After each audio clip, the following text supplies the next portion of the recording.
Hello and welcome to Epiphytic cacti.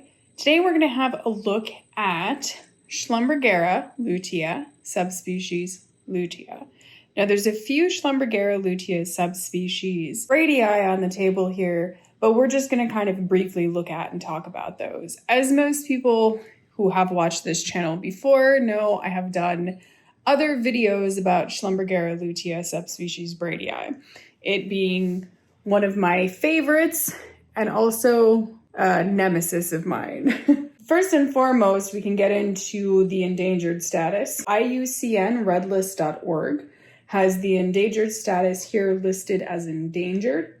Now, the name that they use is an old synonym here, so it's Hatiora Epiphylloides. You can actually sometimes find it under that name. Sometimes you'll find it under the name Schlumbergera Epiphylloides. The population is decreasing. The range description, it says this species is endemic to Brazil, occurring in Minas Gerais, Rio de Janeiro, and Sao Paulo. However, it is very restricted to small areas within this range. It occurs from 800 to 2,000 meters, but mostly at higher elevations. So there's an important thing to talk about when we're talking about species that grow tropical or subtropical, and then we're talking about them growing at higher elevations. The higher elevation species, the higher they go, the cooler they grow. So a lot of times you hear people talk about, like if you're talking about orchids, they'll talk about warm growers and cool growers. So this is technically a species that would appreciate somewhat cooler temperatures. To what degree would it appreciate those cooler temperatures? Maybe not as much as you might think. You can look up like climate graphs and stuff. You can go and you can find like how much precipitation do they get. Yes, of course, it's very, very wet and rainy. And then it has a little bit of a dry season. But like, again, not the way that we would think typically unless we lived in a climate that was like this. So we're talking about someplace that is very close to the equator that typically has very mild seasons. So everything is just kind of fairly consistent with small drops in temperature. So that's why a lot of your orchids that happen to grow in these types of areas, if you drop the temperature by like 10 degrees at night, it'll cause them to flower. So you can think of these kind of in the same way. And a lot of them, they will struggle to make it all the way to flower or produce buds at all if the temperature is not low enough. But I would venture a guess that the temperatures that we're talking about are maybe like maybe high 50s, low 60s. I'm not entirely sure because it is extremely difficult to find correct climate information at elevations that high. So I'm not totally an expert on that part of this, but that would be my best guess. Now, some places like in the United States, these things aren't that much of an issue because again, they're closer to the equator. So some places like Florida, California, if these are grown outside, they tend to grow very well. I was talking to a friend of mine and I think I was like perusing Facebook looking for something and I stumbled upon the fact that this friend is like exceptionally good at growing Schlumbergera lutea, just either subspecies, just exceptionally good at growing it. There was a plant that I saw that I was like, holy moly, that's amazing. So I want to give you a little bit of an introduction and then we'll watch the video clip that he was so kind to send me for this. He says that he lives in Norfolk in the east of England with 4 hectares, which is equal to 10 acres of marsh and wetland that he tries to maintain as a nature reserve. His passion for epiphytic cacti spans 40 years. When he got to know the late Mac, Adrian McMillan in the UK, who introduced several Schlumbergera cultivars and gave him some cuttings of Schlumbergera lutea subspecies radii, which he sadly put in a wired propagator and lost. Around that time, his interest was inspired by Clive Innes, who had the largest reference collection of epiphytic cacti that he had ever seen, based at Hollygate Nursery in southern England. He has always felt touched by the people who collect these plants, and none more so than Dr. Jagdish Sarakari in India. I have no idea if I said that name right, apologies, whose work and national journal he helped support, who created a botanic garden in Chandigarh, which continues to attract visitors to this day. So his name is Kevin Mann, and let's have him give us his tour of his Schlumbergera Lutea. Hello, welcome to my family of Schlumbergera Lutea. The two main plants you can see here are in 15 centimeter flower pots, and the plants growing on their own roots.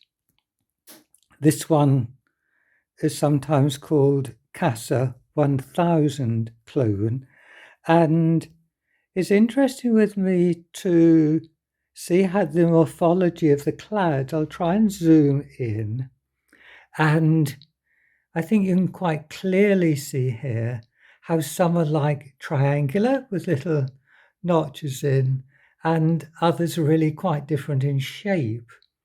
And I think the shape is dependent on the amount of light exposure. So the greener one here looks more traditional with the long, narrow clades than the other. It's February here in the UK, and so it has yet to flower, but it does flower beautifully. Just by comparison, if we move over, we've got what I think would be an attractive plant here of Schlumbergera Lutea from Bonn University. And if I move again, we've got a tiny little plant which comes from the garden of Countess Orsic of Lutea subspecies bradii. And again, it does flower. This is quite a small plant. I've got a larger one, but they really are lovely, and I'm so pleased to have them in my collection. I hope you'll like them too. Thank you. So that was very fantastic. I love his voice. He's got this perfect voice that to me, I'm like, this is the voice that should be doing audiobooks. Very calming, very serene and relaxing.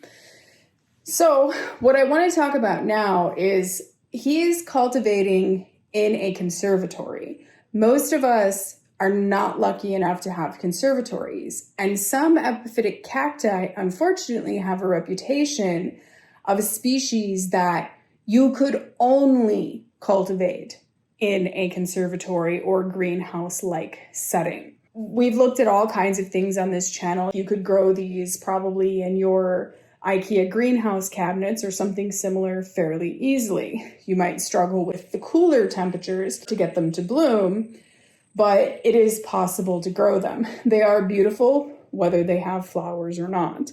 But there are other options that you have to grow these.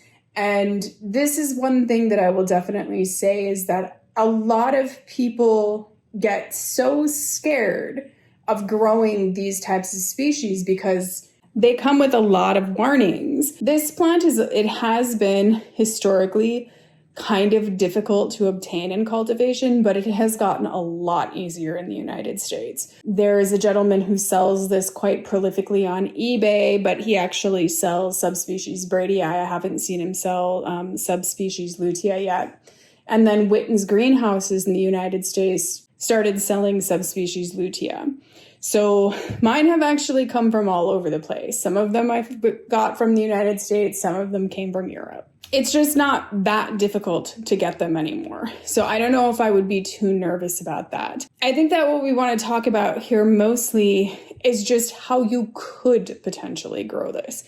There are many, many ways to grow these species. And yes, some people, like I said, if you live in the right kind of climate or you do the exact right kind of thing, you could probably get this to grow just fine on its own roots without any kind of issue.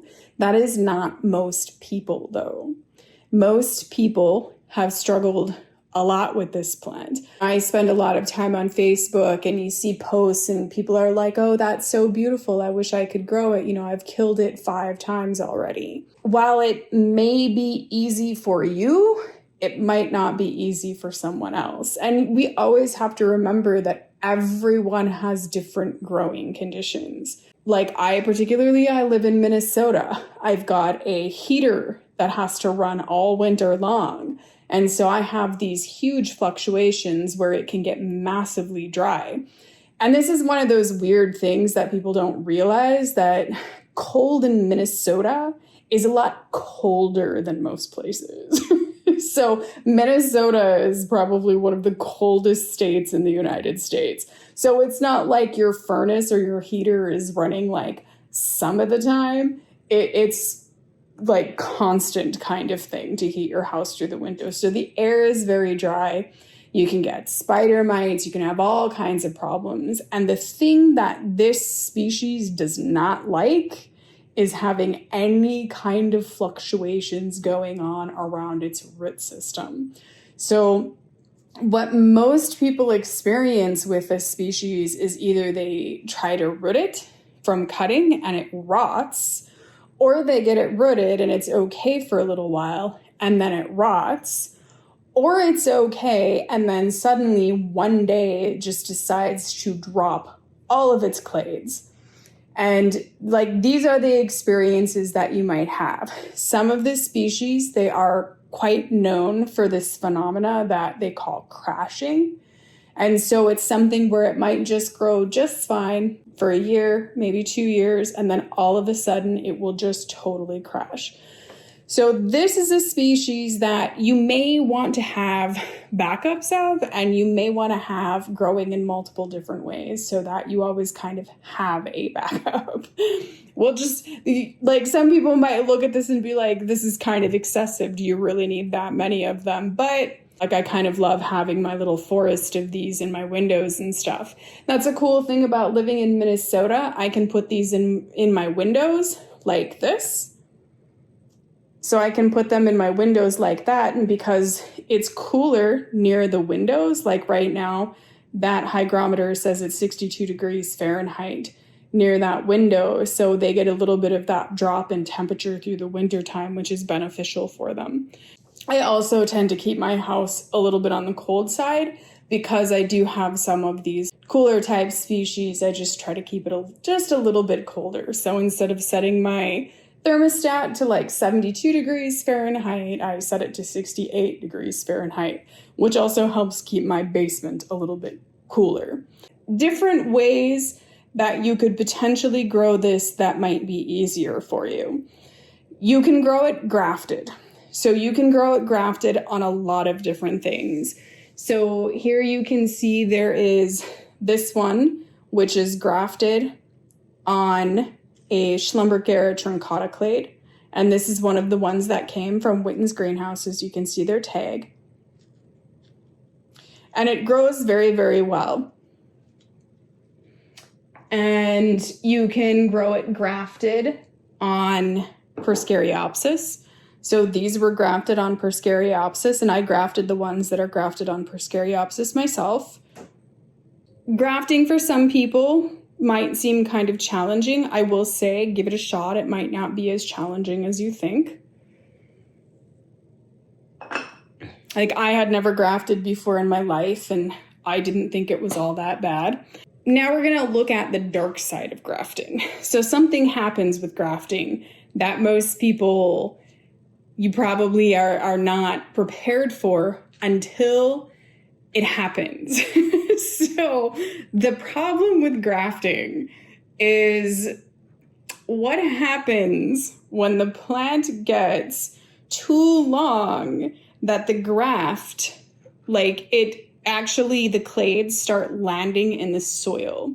So things like your fungal infections, your bacterial infections, that kind of stuff, they usually come from your soil.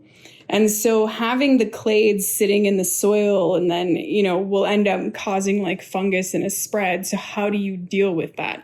Especially when these guys want to grow in this cascading umbrella type pattern. and because this is a really kind of tight-knit clumping species. Like we see these little bradii, you can see eventually these are all going to fall down, they're going to land in the pot. And so you don't have much choice other than just trying to train them away somehow or continuously cutting them. This one's not so bad just because of how it was initially grafted and how it was initially potted, but that is a very good warning that if you get them grafted, you may want to deal with it so that you lean them over like this is to one side so that it doesn't, because if you plant it straight up like I originally did with that one, it is problematic. So you can also have issues where the stalk that it's grafted on will crash, will just die, and now you have to deal with that. So now you have to take all the pieces and root them. And I mean, I've seen some people just really, it just takes one little mistake with this plant sometimes. I've seen some people have the most beautiful, huge plants and one little tiny mistake, and it just, boom, drops everything. So that's kind of the issue with them. But grafting tends to mitigate that issue because their root system is non-existent. So they're getting all of their nutrients and energy and everything from whatever they're grafted onto. So grafting on Schlumbergera truncata, that's a fairly easy thing to take care of. It's the same thing with Perscariopsis, it's fairly easy to take care of. Through a lot of experimentation, I have actually found that growing semi-hydro like this was a really, really, really good way to both root these and just keep them alive. It's really super low maintenance. You don't have to worry in the same way about the graft stock. You don't have to worry in the same way about really soil because it's not planted in soil. So if we pull this out, it's just in a net pot like that. You can see it's got some algae and stuff. Sometimes I clean that out.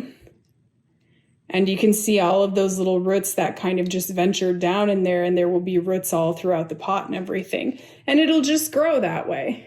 And the thing about it that's nice is that its root system is really always maintaining a specific moisture level. And it's roots that grow down into the water reservoir and everything. Like, they are growing and adapting as they're doing it. So it's nothing that is really too concerning. So this is a really good way to do this. They grow very, very fast like this. I have yet to experience any very serious issue growing like this, with the exception of when I tried to move them outside. They didn't like that. So if you move them outside, I would say just make sure that they're somewhere protected so that it's not raining on them and stuff, because that was just something that didn't work out very well. I no longer worry about them in the same way. Like, I don't have the same worries about trying to root them on their own and having them rot, I have successfully rooted them just fine on their own now and everything. So I've had lots of successes now. But I think that because it's a little bit harder to get, that kind of experimentation right off the bat isn't always the greatest. So I don't know that this was any big secret about growing this in organic substrates. I think that a lot of people have reported having a lot of success growing an inorganic substrate, these sort of small Schlumbergera species that are really, really problematic. And this is really, really, really easy to do. These are just little pieces that maybe I broke off or bumped or knocked off when I was taking them down to water. I like using Geolite for this. It's not the only thing that you could use, but I have so far found that Geolite is the thing that works the best. I tried Hydroton and it didn't work quite as well. So I did just find that there was something about the wicking properties of Geolite that it seemed to like quite a bit. I do have some Lutea that I was going to try and see how that works out. I was also going to try Schlumbergera Epiphylloides and Lutea. I have grown some other, like Schlumbergera russelliana, I've grown this way. I have also grown Schlumbergera microcephala this way, although not with great results. So it's an option. The only thing about it is that when you go to root it, you just need to make sure that when you put these little guys in there, that you don't try to bury the clades in there. You really kind of just want just the tip touching the rock and then the rest of it just kind of hanging over the side. The number one reason why these clades rot is because they're getting wet. And I got two of my friends to do this. One gentleman, I sent him cuttings, and I sent him the whole entire setup for growing semi-hydro like this. And he now has this gigantic bush. There's just a little guy, and you can see that he is really just one, that is just one cutting, but there's other little pieces that have just kind of taken root now. And I don't know if we can really, get in there to really see, but yeah, we can kind of get in there. But you can see here how just the very tip of that clade is in there. It's not like a whole bunch of it's buried. It was just the tip that was set in there. And then you can see how the little roots are forming out of the tip, and they're just kind of crawling down into the substrate. And that's exactly what you want. The other thing that's nice about this is that it seems to be cooler. So it will keep a cooler temperature around the roots. This was a cutting that was just kind of slopped in here. So it was a cutting, it was a pretty cutting that I got this, I think this fall at some point. It was a cutting and I put it in here, and I mean, like I said, I don't worry anymore. I just put them in there and they just do their thing. And this is actually really cool because I don't know if we can see that, but see that right there? There is a root that actually came down out of between those two clades down into the substrate and rooted that way. And then you can see this was just the one cutting, and you can see that the little clade and the little roots venturing down into the substrate. And they, if done correctly, these grow very, very fast. You can see all the little roots that just form like that. So the only thing that you have to worry about if you do this way, and this is now my favorite way of doing this, all of my plants now, I actually treat in the same way, and I'll show you what I do. So here, for semi-hydro plants like this, because they're not put in any kind of real soil, they need nutrients. And the best way to get them nutrients is to use hydroponic fertilizer. So I've got just the FloraGrow system here, and there's 3 different ones. And then I also have Cal-Mag. Now, anyone who has ever seen any YouTube video about growing anything like orchids or whatever, Cal-Mag is a thing that, you know, seems to be a very common kind of thing to supplement with for tropical, subtropical plants. So I have also read things about this, that Cal-Mag is really, really beneficial for these epiphytic cacti. You want to start with the FloraMicro, so the micronutrients. And I've got this meter, it's a TDS meter, and all I do is mix it's a very low fertilizer dose that they're getting here. So all I really do is I take my little pipette and I take about that much into my little pipette. This is brand new, so it's probably a little stronger. And you want to start with the FloraMicro over the other nutrients. Apparently, there can be some kind of strange reaction where they'll cancel each other out. These two, this one and this one, I guess, if you don't start with the micro one first. Something like that, but I just do it just because I heard it, and so I'm like, well, we'll just do it. There's no harm. And then we'll go with the FloraBloom. The other two, it doesn't matter what order they're put in, I don't believe. And then the FloraGrow. Now, I'm not like crazy where I'm like, oh, we need to have like different ratios or whatever. I just put equal parts of all of them in. It ends up being something like, by the looks of it, a 7-6-11 fertilizer. You could always put in a little bit more of the green one, but honestly, yeah, because the green one is FloraGrow, but honestly, I don't really feel the need for that. All right, so then we've got the TDS meter, and what we're looking for is somewhere around 300 ppm. And we're at 296, so that is pretty much fine. You could put a little bit more if you wanted to. I just always keep it somewhere around 300 ppm.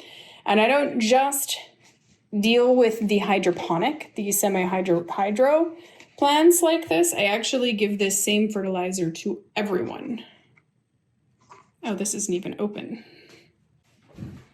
All right, so the Cal-Mag would just be a little bit because it's like 1 teaspoon per gallon. So you just want like a tiny little bit of Cal-Mag in there.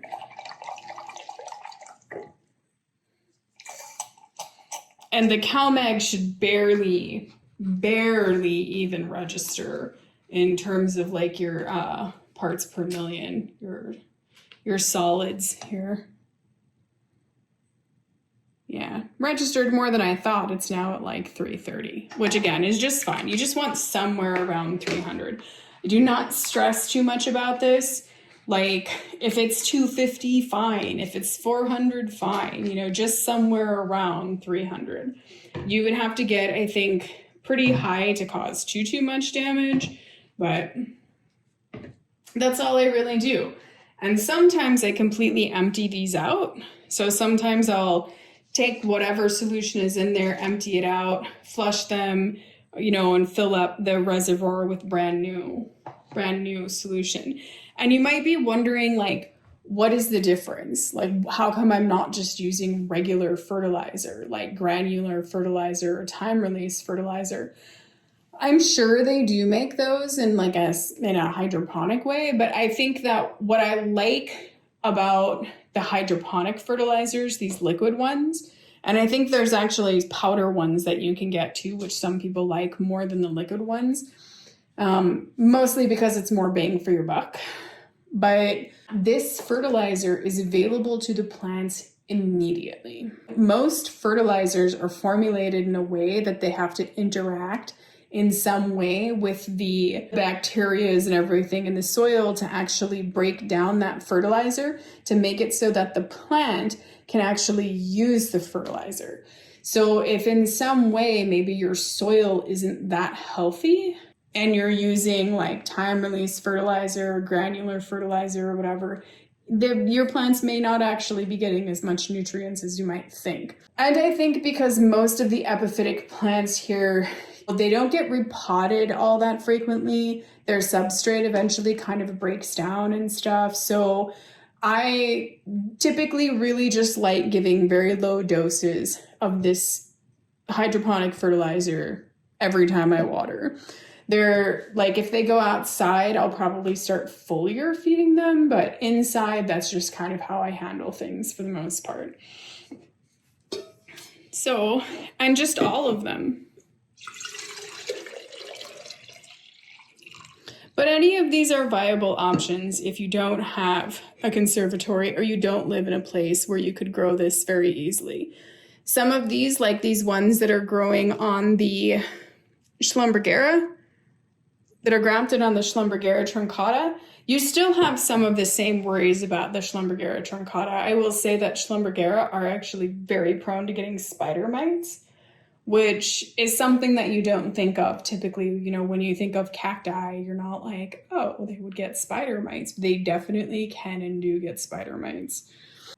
I will say that the number one Schlumbergera for spider mites, in my opinion, is Schlumbergera puntioides. That will get that can definitely get some spider mites. These guys don't really need any water, so I'm just gonna top them off just a little bit. But yeah, my two friends that I got to do this, they had wonderful, wonderful results too. And we all live in all different kinds of places. You know, one of my friends lives in Europe. I think the other one lives, I don't know where the other one lives actually. But he's just keeping his inside like a house plant. And I mean, it just grew totally massive. So just definitely, this is a real viable option for growing this for anyone who has struggled a lot with growing it. So the only thing that I can't really say about this is whether or not there would be any issue blooming in semi-hydro like this. I wouldn't think so, but I don't really know because none of these are really, I don't know what size they should be to bloom or anything because I've actually never got one to bloom. I hope that this has kind of inspired you in some way to not be afraid of growing this species. And the other thing that I will say that I think is kind of an important thing is that it is okay to kill them. I think that's what I was trying to get at before. We think of them as being endangered. This is a plant that if it went extinct in the wild, it's not going to go extinct in our collections anytime soon. Try it. If you kill it, try it again. And experiment. The other really funny thing was there was this gal once that commented about this. It was funny because I was showing her one of these for some reason. And she laughed and she was like, you just can't help but buy one every time you see it, can you? And it's true. So almost every time I see it, I'm like, oh, I should probably buy one of those.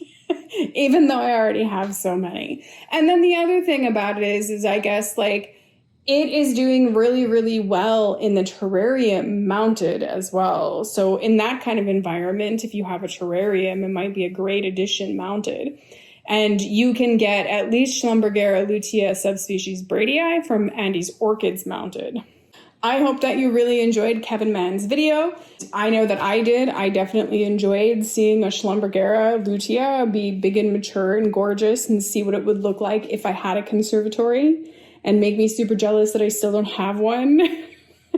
But absolutely gorgeous. So I hope you definitely enjoyed that.